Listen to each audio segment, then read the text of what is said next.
Critical Blast, where pop culture gets blasted. People of Earth, are you abnormal? Do people think you're strange? Do you? Then you may be on the right track. Unpredictables are not alone and possess amazing hidden powers of their own. If you answered yes to the questions above, then you are probably better than most people. Yes, your kind shall triumph. The Church of the Subgenius could save your sanity. Hello, everybody. I have not gone crazy, and I have the tests to prove it. I am RJ Carter, Senior Managing Editor here at criticalblast.com, and tonight we are not talking about comic books that are crowdfunding. We are talking about, I really don't know. It's a movie, so it falls within our purview of entertainment coverage at criticalblast.com. That's a hint. That's a website. You should visit it. We do reviews and stuff.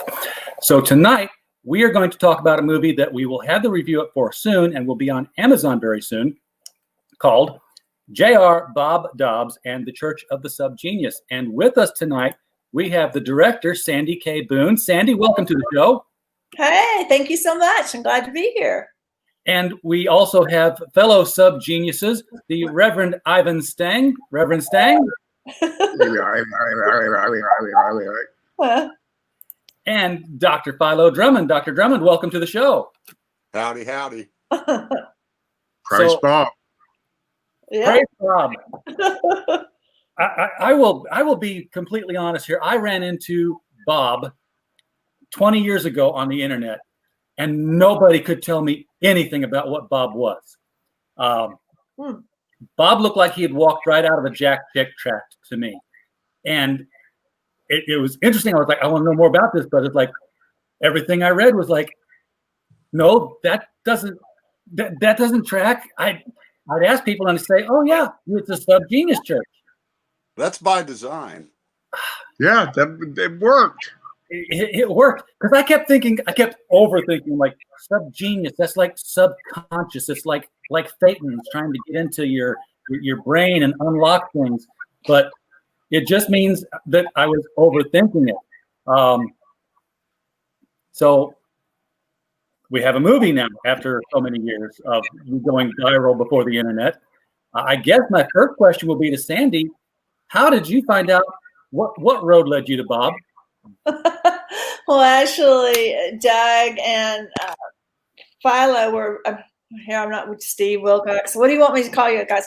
Anyway, they were friends with my late husband, and they were kind of drinking buddies, band Pink Boys, wasn't it Pink Boys?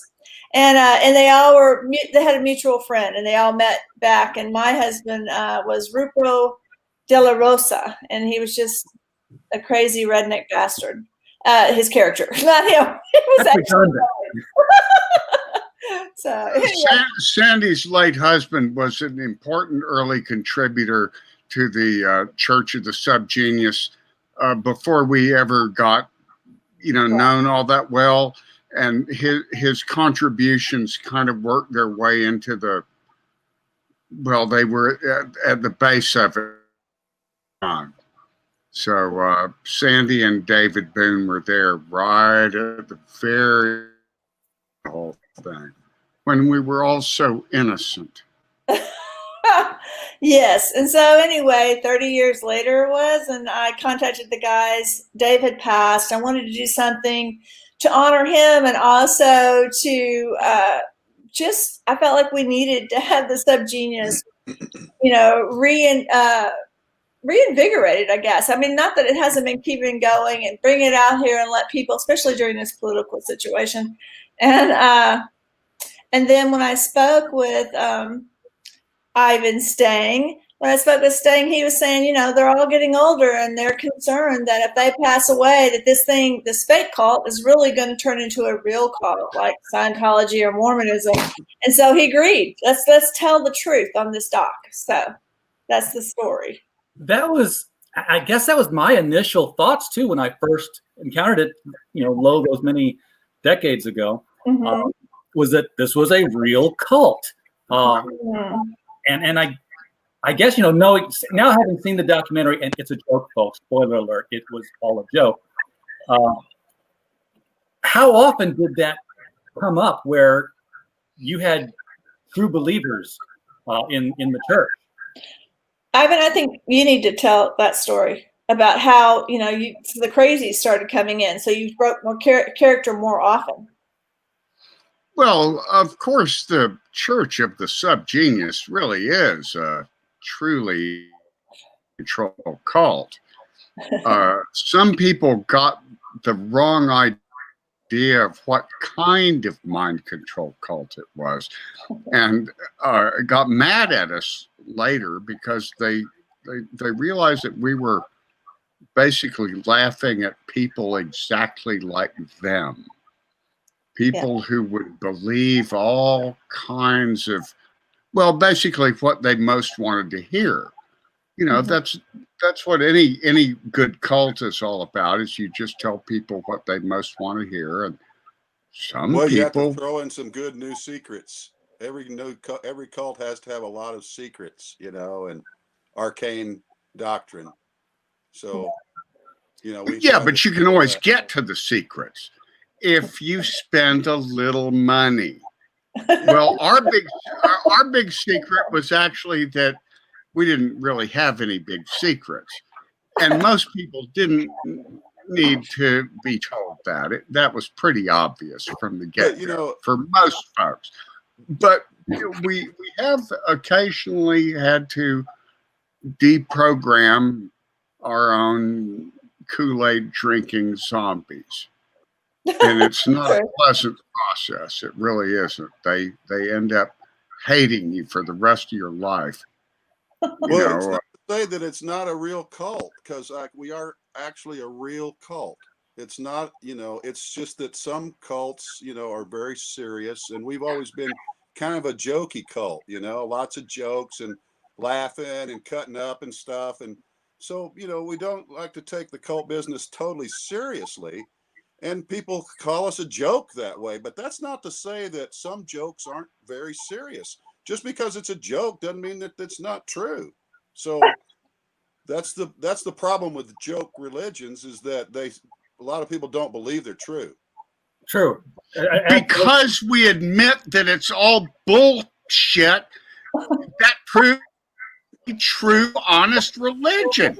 It's true. That's the way some people would look at it, I suppose. Yeah, it's just being honest. It's being honest for once, You can always have new revelations. What? That's one of our many slogans, though. A religion only has to sound good to work. It doesn't really have to be. You don't use your rational mind to think about your religion, or it goes. There's no use then. Well, it's got to be magic. The magic is really important. Yeah, you gotta have and magic. You gotta have, like I said, lots of secrets, lots of weird, arcane, strange, ritualistic behavior, things like that. That's what makes it more real. We have a concept of more realism, in that things can actually be realer than real, and that's what we try to position the church as. It's actually a little bit more real than realism. Yeah, that's right. More realism, surrealism, and a little tiny bit of realism. Just a little bit of realism. But you have to have. We were really into surrealism and more realism. That's like the connective tissue. Well, in the movie, there is a scene where, there is a crazy subgenius that's screaming at Doug, and there's a scene where Doug explains that story, and he's going, dude, I don't know what's wrong with you. We just got stoned one night and made this all up, and it was really frightening. At least Doug had said at that time, it was really scary to realize people were taking them. Well, they wanted them to take them seriously, but not that seriously. So, yeah, it gets to the point where if you write something down and call it, the word of, someone is going to. There's 6 billion people out here. You've got odds on your favor that at least one of them is going to believe it is true. Right. My favorite is 2 guys getting stoned out by a fire and thinking, wouldn't it be cool if we could have all the women we wanted? And And well, let's just say this angel, this Italian angel, came down and gave us a book plate made of gold and told us we could do that. See how many will believe it. And when people ask to see the book, it's like, well, you get the book back. I wrote it all down. It sounds good. That's the important thing. It just has to sound good. 1 minute. But We've lost him. I guess he's gone to get the hamburgers. In our case, luckily, Dr. Drummond and I were able to work for Bob. And so we never had to be real cult leaders or deal with any of that serious stuff for the most part. We just let, Bob handle all that. And since nobody had his phone number, that kind of worked out just fine. I love that Bob remained a little bit mysterious. If they wanted to know about him, they'd have to send money to the Subgenius Foundation, and they could get a book or a pamphlet or a tape or a film or something. We've got all of those things available, informational sources. Dr. Drummond and I methodically studied all the bigger cults of the 70s. This was before the internet. The Scientologists, the Masons, and quite a few other of the more successful direct mail order cults. And our original packet of stuff that we sent out from the very beginning, almost mathematically extracted from the techniques of the Masons and the Scientologists. Yeah. We learned a lot from those guys were the best at, pulling you in. But we also studied everything else. We were really, really interested in fringe beliefs, because what if one of them was true? It's not like total skeptics forever. I'm a junior scientist myself, but I'm ready to believe anything if it's impressive and big feet, UFOs, wrestling zombies, atomic nightmares. Wrestling zombies. Now you're talking. Yeah. Wrestling zombies. We're ready for it. Okay. My favorite one is that the Earth is round like a globe. That's my favorite. But we're on the inside of it.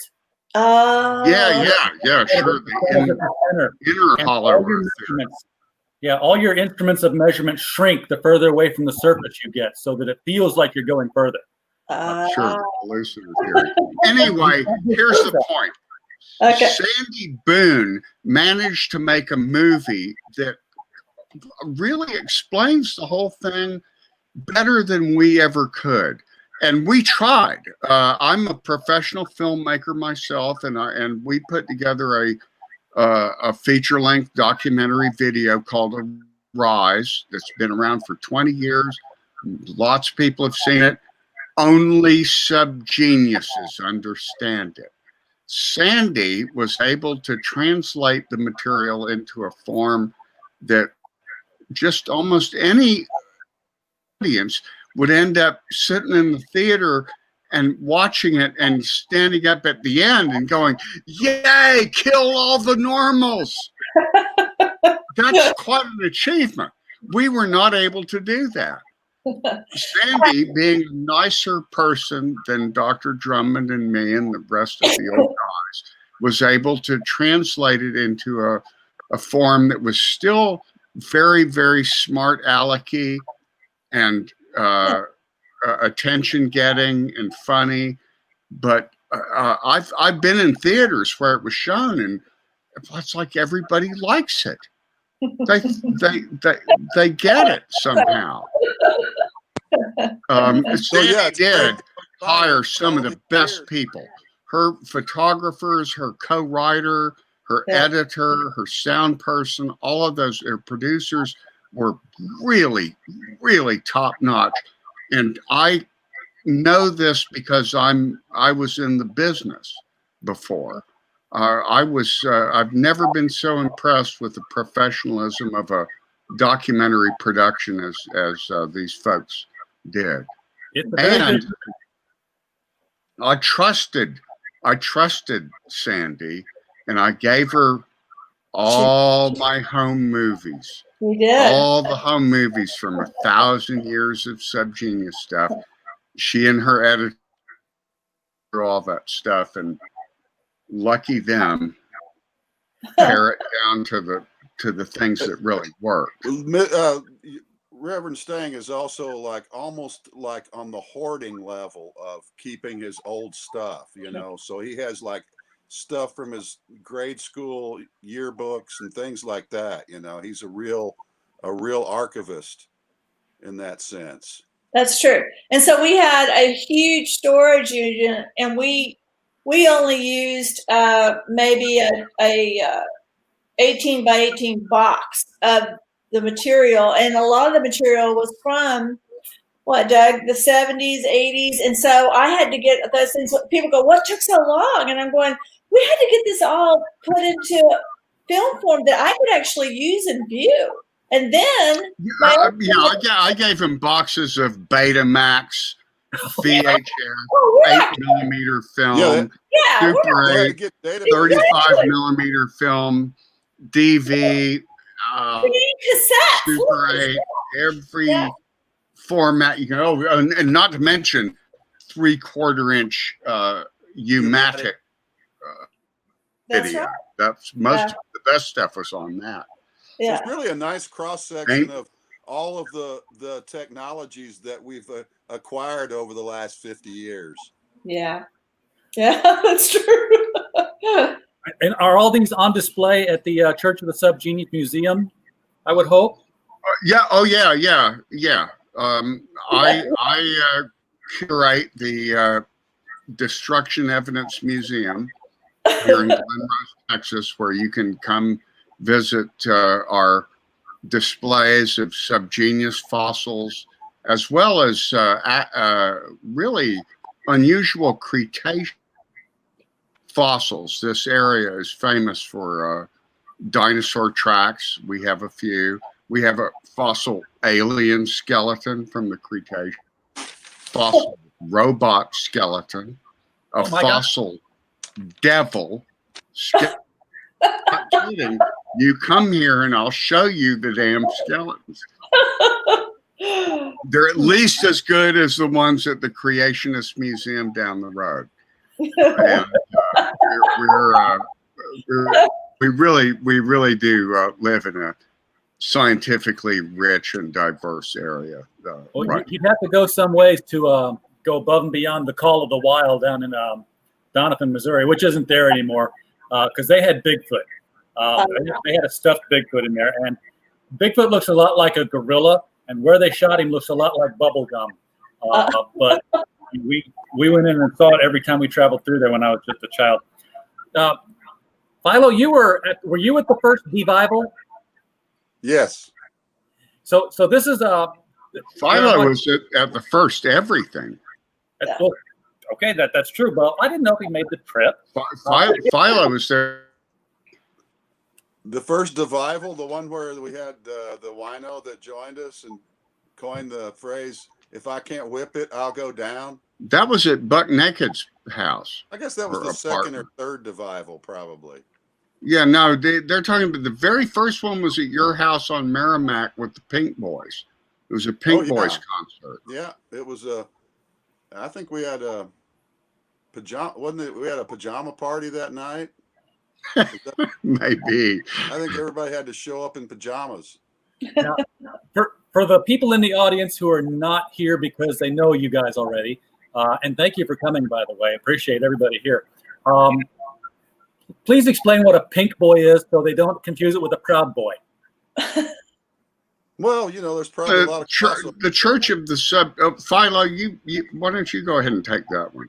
Well, I was just going to say there's probably a lot of crossover there between the frat boys and the Pink Boys, but Pink Boys doesn't have anything to do with a color or anything like that. It's really a state of mind. It's more like people that are the normals, the ones that are controlled by conspiracy programming. the ones that are, you know, there's like the us and the them, and they're mostly on the them side, you know. So, but that's doesn't really have anything to do with color. It's more of a state of mind, or a willingness to be fed and led. Yeah, the pinks are the people who are afraid of anything new and different. They're not, or are making a decision. They're not interested. They don't want to know. They think they already know, and yeah, that's important. Yeah. Yeah. And so, okay, so a pink boy could actually be a girl then, because that's my wife. Oh yeah, very close-minded people. Don't like free thinkers at all. Well, that maybe I'm not thinking of the right event then, because I thought it was the first Divival, but I guess it was a bigger thing. It was a bigger venue. Bob showed up. Oh, they're talking about the one in San Francisco when they shot Bob. Oh yeah, in the 4 years from 1980 to 1984, the church exploded in popularity among the kind of what you might call the Burning Man crowd in a way, and underground comics fans and so forth, maybe punks, and Bob did walk out on stage, and our biggest stage show we ever had. There was probably 1,000 people there. Big theater in San Francisco. Bob walked out on stage. Didn't even get a word in edgewise before Puzzling Evidence, one of our best friends, walked up and shot him. Of course, Puzzling Evidence was a big JFK assassination freak. And to him, nothing was real unless you shot somebody. Well, you know, he said that any decent cult that has a personality somebody has to shoot that guy, you know. Right. Yeah. No guru is going to last long if he's alive. Yeah. Any guru worth his salt had to die. I'm not so sure about that. But yeah, that was sort of a, you know. It surprised me, honestly. I wasn't ready. It wasn't planned. You know, if you meet Bob on the road, you're supposed to kill him, and so there's it's all extrapolated from that, you know. Yeah, and in all these things, the Divivals and all the other things. I mean, there's somewhat of a plan, but there's no control. I mean, people just kind of do what they want to do. So you got to, you know, whatever they think is interesting. If Bob had, after he killed Bob, if you'd let him lay there and he got up 3 hours later, there'd have been no stopping this thing. Oh, he did. Well, that was kind of the point, you know. We had to assassinate him a couple more times after that before he would quit coming to shows. And upstaging all like of us, over the years, Divival after Divival, he's been shot and killed so many times. He's the guru that just won't stay down. You know, we keep shooting him, and he just keeps getting back up. That's his One second time we time. He's actually on like his resurrected him 23rd. in the middle of a fire. It's been 40 years, and I'm still serving that. I'm still working right for Bob after all this time. That face right there. Yeah. Well, and the thing about that face, it's perfect. Hide that face away. That's pretty good. I don't know what you felt when you first saw that and you knew that was Bob, but yeah, there he is too. Oh, hang on. Now I'm gonna feed. Okay. There we go. Everybody's got their little costumes on. Got my brain here. It's a very friendly looking face. It looks like Dad's about to give you some advice. And at the same time, the longer you look at it, you're very certain he's a serial killer. Yeah. He could be a serial killer. Yeah, he kills a lot of cereal late at night, you know, before bed. He's the ultimate salesman. did you ever find out? I know this was clip art. You were going through all this clip art because it was free, and you could put it, in the pamphlets without having to pay anybody. Did you ever find out who drew Bob?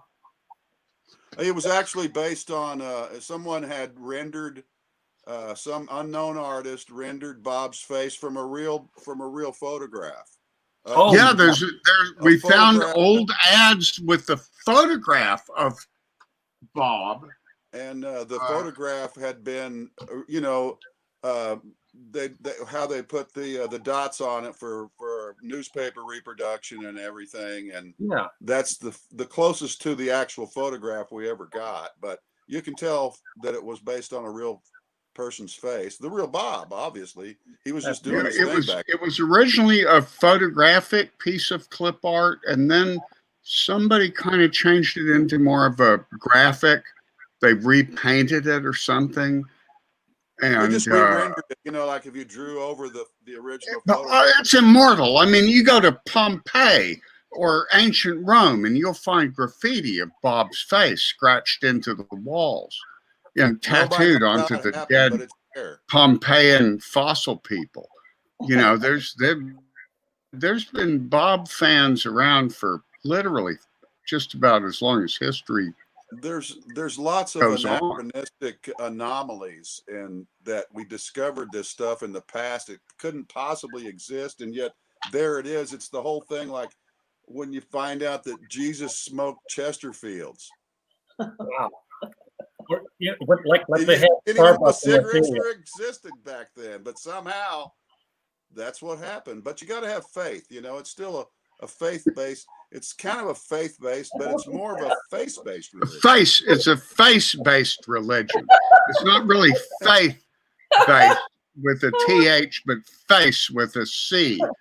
Face. It's those dots. If you've ever looked at the face up close, you see those dots on there. Those dots have power. Every single one has its own power. I've seen a video, a GIF or whatever it is, where you zoom in on the face of Bob until you see the dots, and then you keep zooming in, and each one of the dots is the face of Bob. Bob's it's a Mandelbrot fractal, Yeah. His face. Well, the whole world is actually a gigantic Dobbs head. If you do enough really psychedelic drugs like DMT and mushrooms on top of IPA beers and whiskey, you'll see that the entire earth is actually caught in a huge Dobbs head. I wouldn't recommend that to anyone, by the way. Well, some people you take my word for it. You don't need to see it yourself. Pipe, the pipe is the key to the face. The pipe is the key to the face. Right. The pipe is the key to the face. Yeah. Without the pipe, the face doesn't even That's exist. actually a new line. Some people know that the pipe is actually smoking the head. It's just a reverse. I'm writing this down. The pipe is the key to the pipe. This is where it all came from, y'all. This is exactly how it works. Philo will get high and say some idiotic thing. I'll go, what was that? The pipe is the key to the face. You just stick it in and twist it, and the face comes on. It's like he's the mystic, and I'm the scribe that takes down, records the history of the mystic utterances. So this always been you that. Just make it up as you go, and they just keep making it up. Oh no, this is all channeled. Oh, right. Revelatory. It's not made up. This is revelatory. Yeah, I'm channeling. Channeled from a divine power. Exactly. Or maybe not divine, but some kind of power. Philo comes up with the facts. Reverend Ivan Stang writes down the facts, and then the masses get vaccinated. That's right. Anyway, here's one thing I know. That movie is really funny. It's really fun. It moves fast as hell. It's like 90 minutes goes by in seconds, it seems like. And it's the amount of detail in the editing and the animation and the soundtrack, just amazing. I can say this as an expert who was a OCD film editor and video and audio editor myself. They did an amazing job turning this chaotic, comprehensible piece of propaganda that should save many, many souls. I hope. And it comes out on Amazon. Or at least let a few weirdos know that they're not alone. That's really, honestly, what it's good for is people that think us as weird as them. They look at us and go, "Oh, there's somebody even weirder than me." When did you say it comes out on Amazon? This Tuesday. And when it does, I'm going to come back. I'm going to edit the description below because normally I have a link to whatever we're talking about. Said, go here to see this link. So now it says, go here to see this blank. Okay. If you see a link, you're watching it on replay. Oh, okay. Okay. Yeah. But as soon as it's out on Amazon, I'll come back in and edit the description, and then everybody watching it after Tuesday will see a link to Amazon, and it will be our affiliate link. So if you click on it, we get like 30 cents. I have to say that legally because apparently there are people who will link to Amazon for free and get nothing for it. These good Samaritans are welcome to do that. If I got an affiliate link, I'm going to use my affiliate link. That's what it's for. I just have to tell people I'm doing that. Okay. I don't know. This should be exciting because Philo and I both live in little rural towns in the middle of nowhere. They're very, very conservative and religious.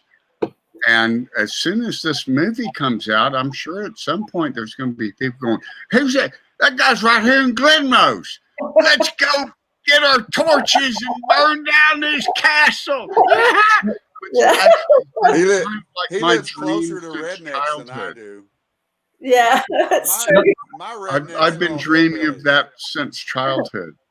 My rednecks around here are all hillbillies. They're all real nice. They just want to pick and grin and stuff, you know. Well, it doesn't say where you live. It shows. Oh, that's right. The movie does show that Doug is from Glenrose, Texas. Yeah, living in Glenrose, Texas. Right. Oh yeah, it doesn't show. They won't know about me. She's just docked him again. That's right. I've been going out of my way to be real friendly to everybody in town. You know, they're all, hopefully they'll all go, "Oh, that's that nice old man with that hat." I thought he was a great son from Ohio. He's an all right guy. He's not really that much of a Satanist. Do you have anybody who joins, and I'm sure that there's no restrictions on this kind of thing, who are, conservative Christian believers who are just there because they're also weird? I want to, okay, let me say, first of all, there's a lot more, and that's the one thing that I found out when I was shooting the movie. And it's brought up a couple of times in the film, but that people have their faiths that they were raised in, and most people kept those faiths. This was so fun and so smart and so a way for them to let off steam that they also were subgenius. Now, there's the other group that doesn't believe at all or any of those things. And it's really, and my husband happened to be an agnostic, and I was on the board of a Christian church. And Doug on stage, it was pretty funny. He was talking about everybody. He goes, "Yeah, it took a woman," because it was supposed to be a boys' club. "It took a woman and she's a Christian, folks. I mean, that's pretty scary." But, the main thing about the film, and I think after you get to see it, is realizing that we're all very, very different, but we just have fun and really enjoy each other for who they are. And the other thing that I learned from this film is that the subgenius act like they're scary and they're weirdos and stuff. I've been all over the world, and I've met so many subgenius through this film, some of the nicest people I ever met. And I told Doug, I said, "Well, Doug, actually some of the subgenius are more Christian than the Christians that I know that are in the church." And sometimes going, well, because you want to be like, they're really weird. I'm going, no. In fact, it was amazing. I thought I might have a problem when we were on stage, and first I was a woman, and then they said, well, yeah, her husband was agnostic, but she was a Christian. And they came up and hugged me afterwards after they saw the film during the film festivals and said, we just thank you so much for showing it. And it was perfectly okay who I was. They didn't mind at all. So it was pretty sweet, actually. That's good. Now, any true religion worth its salt that survives for so long isn't really a religion until it's had babies. The Catholic Church was there until Martin Luther nailed his little thing up on the door and said, start my own thing, guys, come with me. And since then, all the different Protestant denominations scattered out. Have there been any schisms within the Church of the Subgenius, or have you been able to pretty much put the screws down on that kind of we planned on that from the very beginning. One of the first rules was that as soon as you joined, you need to start your own cult. Right. So at the very beginning, we never even had to deal with that, but we did have a lot of spinoffs at the very beginning, and some of them got to be quite outrageous and very vociferous and out there. One of the first earliest ones was the bleeding head of Arnold Palmer Launcher Society. Actually, they worshipped a statue of the head of Arnold Palmer that looked like it was bleeding. So yeah, that way we never had to deal with schisms because we encouraged them at the very beginning. We encouraged them because we knew they were going to happen anyway. Again, this was a mathematically assembled religion. We were methodical about what elements go in. It's like, of course, there's going to be schisms. Of course, there's going to be, you have to have an enemy. You have to have a goal, Slack. You have to have a hero, Bob. The enemy is conspiracy. The schisms, every subgenius can start his own rebel alliance, and I've enjoyed being the Darth Vader, honestly. I'm kind of like, has been more of the nice, he's more of the good cop. I'm the bad cop. At the very beginning, we had to have testimonials from satisfied adherents.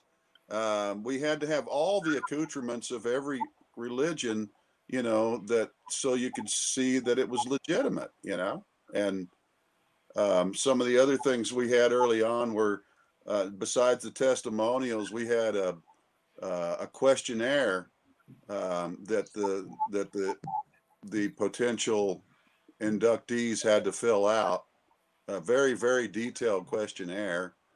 We quit doing that because people kept filling them out and sending them in, and there was no room for them. I've got the giant sacks of the old ones. It was just out of control. Oh, interesting. They weren't machine readable is the problem. We weren't ready for a data processing back then. This was hilarious, though. Early 80s.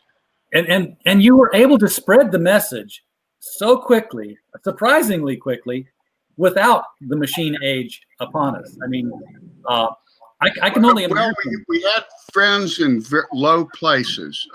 Robert Crumb, the great underground cartoonist, that was first reprinted our stuff in his Weirdo magazine, #1.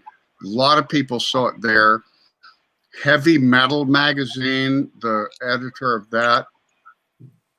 But we had a lot of our own efforts. We knew early on we had to be our own marketing department because we couldn't rely on other people to pick us up. So we had sticker pages, lots of little ads that people could take a page of these ads and cut them out and paste them everywhere. We had the Dobbs heads people could distribute everywhere. We kind of wanted to depend on ourselves. Then we really didn't even have a concept that people were going to pick us up and duplicate us and try to spread the word for us.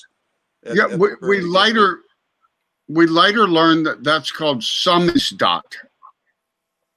Samizdat is the term for that self-perpetuating advertising. We used to do. We would take our pamphlets, and since we didn't have a distributor, we used to do something called drop lifting. It's the opposite of shoplifting. It's where you take your product into a store and you put it on their shelves for them to sell. So we would go around Dallas to all the record stores and alternative stores and things, and sneak in there. One of us would get the store owner's attention, while the other one went over and stuck pamphlets in their bookshelves and stuff. I always wanted to be there when somebody walked up with a pamphlet and the owner had to ring it up for $1. You know, like, what are you doing? Where'd this come?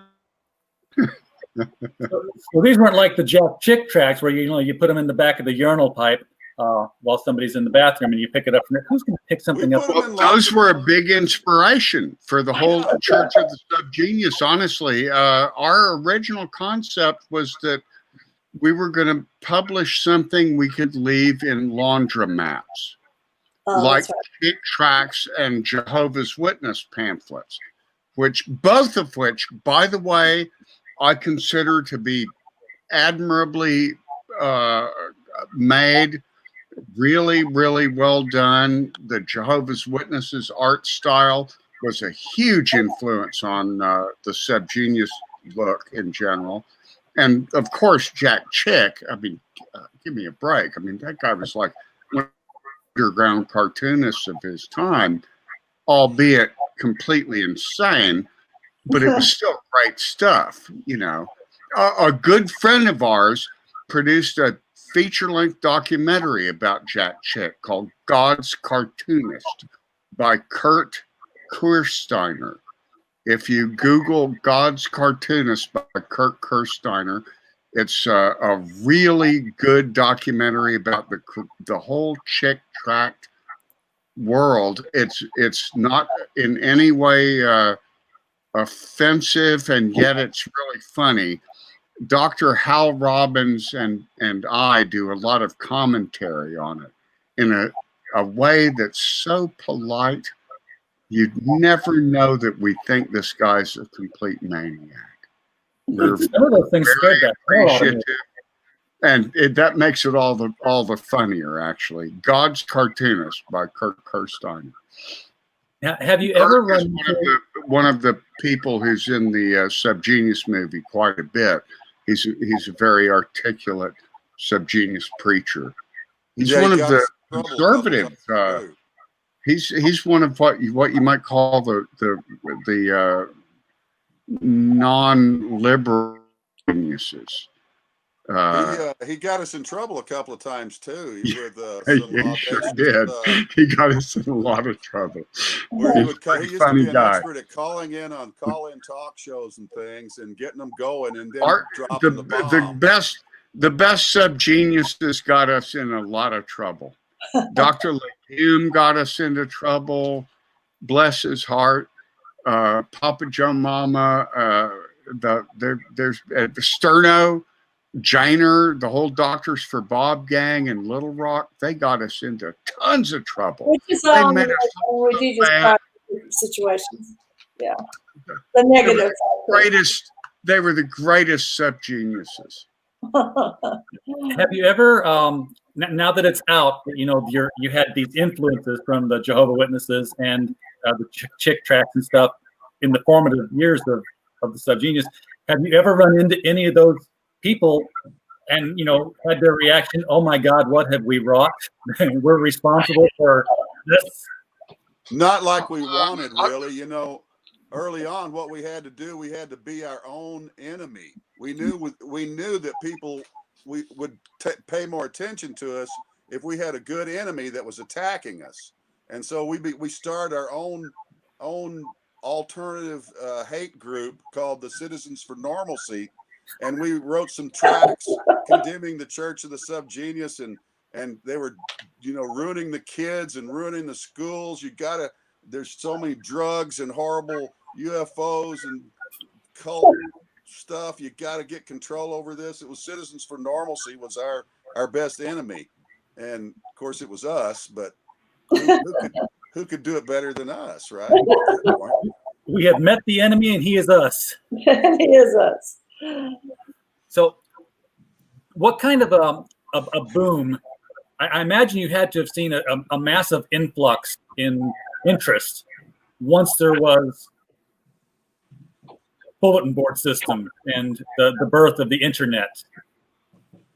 Well, you know, one of the back on the before the World Wide Web, if you wanted to be on the internet, it was pretty difficult. You had to have a bulletin board service, or you were, and where we posted things back then was on the Usenet. Yeah. And one of the earliest, biggest sites on the Usenet was alt.slack, and it was one of the. In fact, I had to show it that it existed. I can remember up at the office, I was sitting at a printer, a big printer, and I was printing out this Usenet news group just so I could take it to Reverend Stang and show him how much was going on out there already. It was huge. And this was what? Was it 84 or something? Probably 1984. It was really early.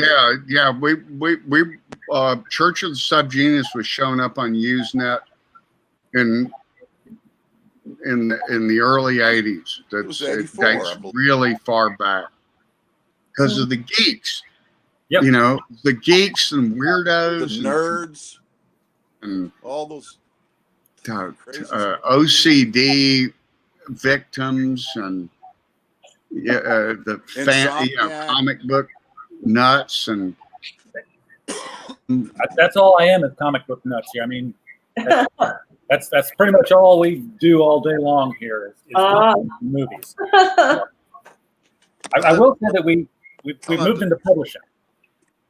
See if I can flip this. So I'm just thrilled with the fact that my career with Church of the Subgenius led me to meet many of my heroes in person. The Firesign Theater, a lot of the Zap comic artists like Robert Crumb and Robert Williams and Gilbert Shelton. That whole Paul Mavridis is our brother. He's one of the main collaborators. You know, I got to hang Paul Krasner, Robert Anton Wilson, Timothy Leary, all kinds of super weirdo creepazoids and hippie bad boy philosophers. It was fabulous. You can't Philo and I are showing off comic books. Because there's a crossover with Starwood Festival. I'm not a new ager, and I don't believe in magic. Oh, you're so old. Not even in a young girl's heart?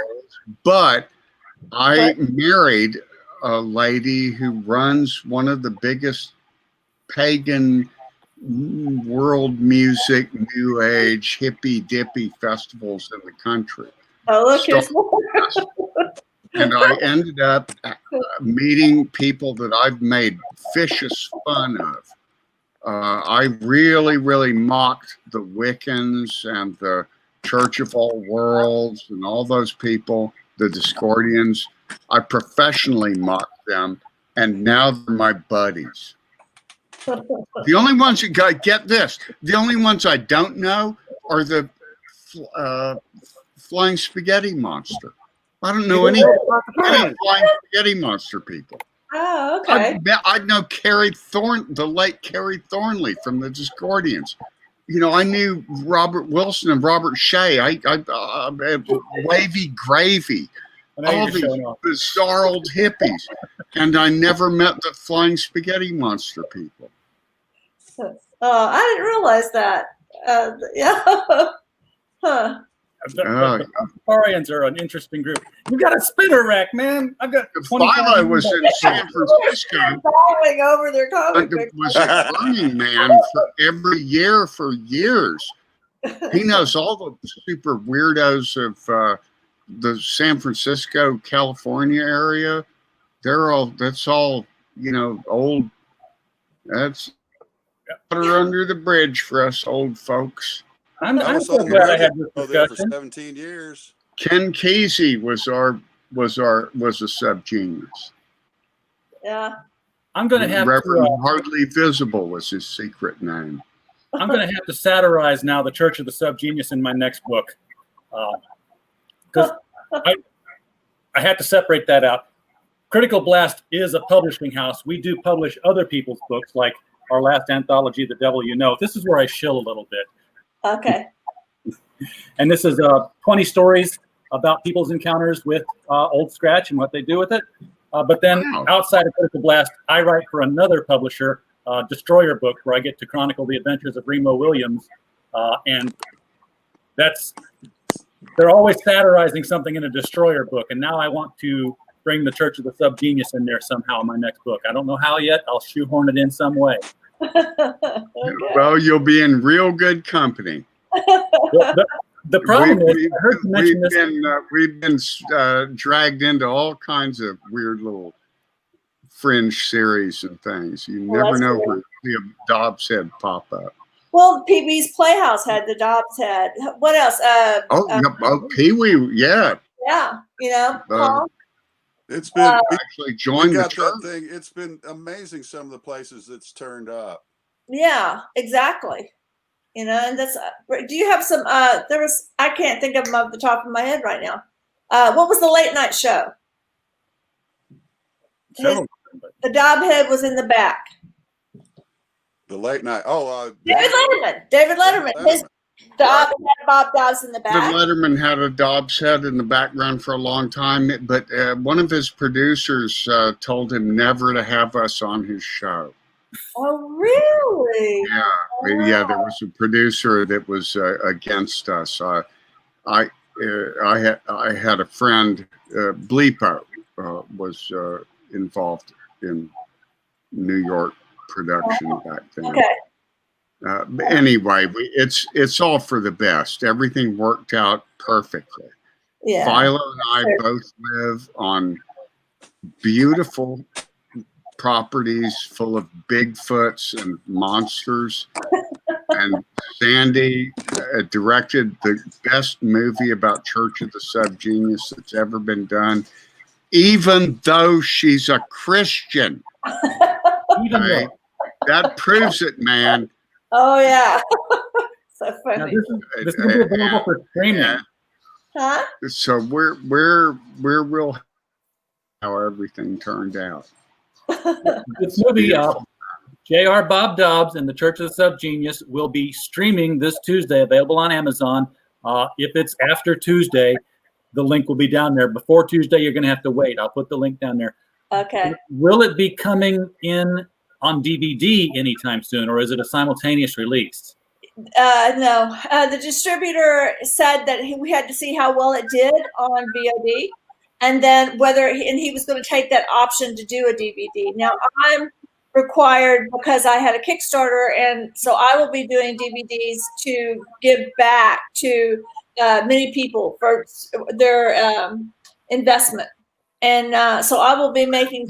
People. There were a lot of people who contributed money to the show, right. And they'll eventually get their DVDs. Right.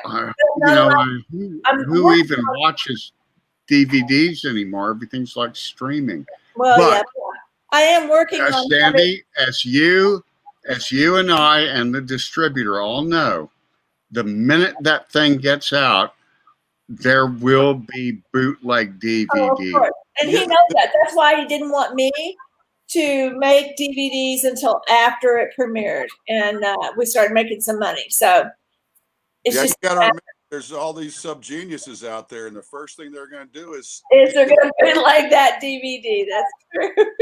They'll bootleg the hell. It'll be the most bootlegged movie ever bootlegged. They'll bootleg 2 or 3 copies just for themselves.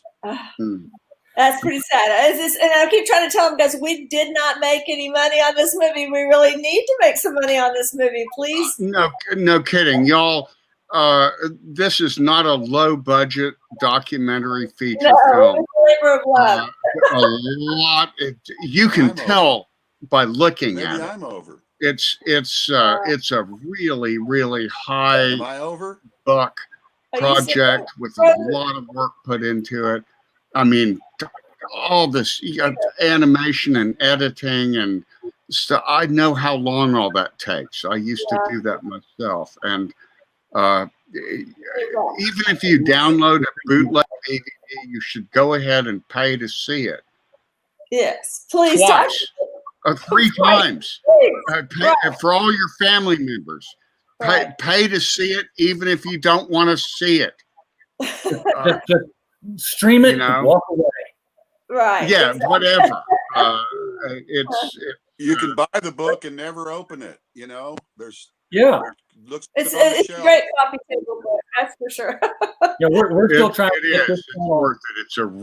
It's a beautiful movie, and they wisely turned it into kind of a buddy movie about me and Philo. Well, it does have a lot of heart, but that's what the guys would never say. The Subgenius are just, they're teddy bears, whether they like it or not. Most of them are really, truly. Yeah, we're not gonna come out and say that, but you did a really good job of. Well, you know what you did, Sandy? You captured the playfulness. That's essentially the whole Subgenius thing is more than anything else. It's playful and fun. We were having fun. We're still having fun, and you managed to capture that just beautifully. Well, are you going to have the annual pilgrimage in 2021? What? Are you going to have the pilgrimage in 2021 for the, what do you call it, the X Day? Well, yeah. I don't know. I hope so. Probably we can still do that. They're this year they did do it online, correct? The real X Day. We did a virtual X Day. It was really fun. It was a lot, and it made more money than any real X Day ever did because there was no expenses, and it was air conditioned, and there were no bugs and no mud. It was a wonderful virtual X Day. It's not like we're ever going to do another live X Day. They're probably more people not wearing pants. We don't know what next year holds. Well, next year the Exodus will come and take all the stuff to Planet X on July 5th. So it doesn't matter. Finally, you're freezing up there, and I can hear you trying to cut in, but we're just getting like a word or something. And right now, I just have a still image of your head.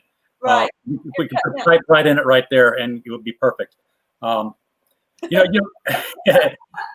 is what I do now. I talk to people on my stream, and I give them ideas that they can go do, and then I don't have to do any effort or spend any money. But what you do, Ivan, since you couldn't do the real X Day this year, is you go out before the next X Day, 2 days before, and you leave a sign said, "Where were you? We told you to be waiting. The aliens. The saucers came." It's the day you missed. They didn't. They came and you weren't there. That's an idea. Reverend Susie did that one year where once we got up at 7 a.m., we got there in time to see the saucers land. But just before we got there, she had gone out and laid in a big circle, laid all this clothing out. Like everybody got wrapped. Yeah, empty clothing as if we were late to the party. It was good. Very good. True story. True story. My heard this in my church when I was a young man from a Bible college attendee. Guy got kicked out of his Bible college because he laid out his clothes on the bed like he'd been laying there empty, took a bugle up to the clock tower and blew it. Oh. This was a Pentecostal church college here. You want to talk about some heart attacks going on? Oh, yeah. Everybody was mad because they realized they hadn't been raptured. That's right. What about me? What about me?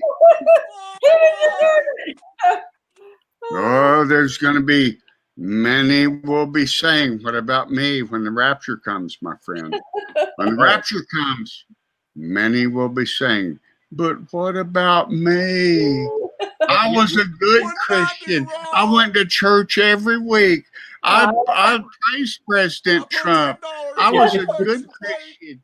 I It's gonna hated become all those others. turmoil. Because I tell you What about me?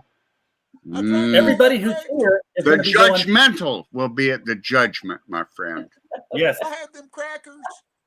What I think is going to happen is, everybody who's left here is going to be saying, what about me? Why didn't I go? And everybody up there is going to be looking around saying, what the hell are you doing here? There'll be a lot of people up there nobody expected. That's probably true.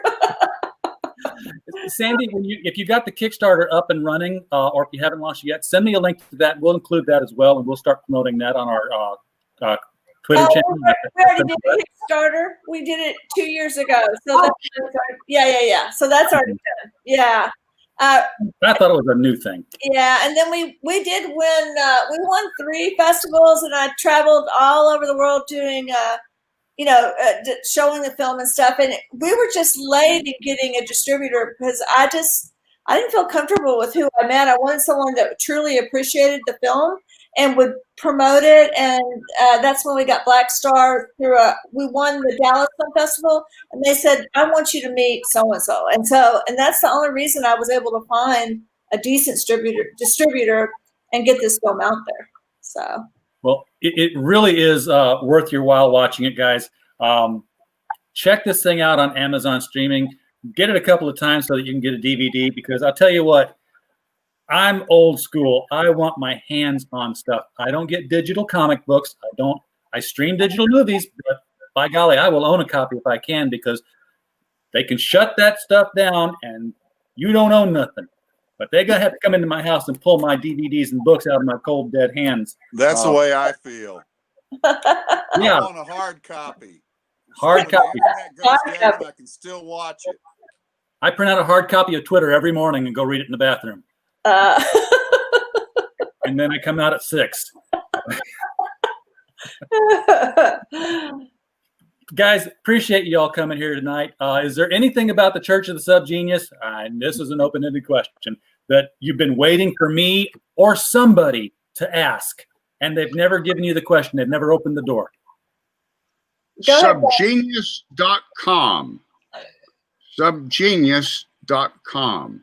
Subgenius.com. And thank you, RJ, so much. Thanks, RJ. Yes. Really, Thank you very really much. fun. Thanks, Sandy. Thank you, guys. I hope everything goes well. Keep your fingers crossed. Yeah. We'll do, and we will have a review of JR, Bob Dobbs, and the Church of the Subgenius up at Critical Blast this weekend, and we'll embed this video in it. So if you're already reading the review, you know it's there. If you're watching us here on YouTube, go there and see it again. Okay. Yeah.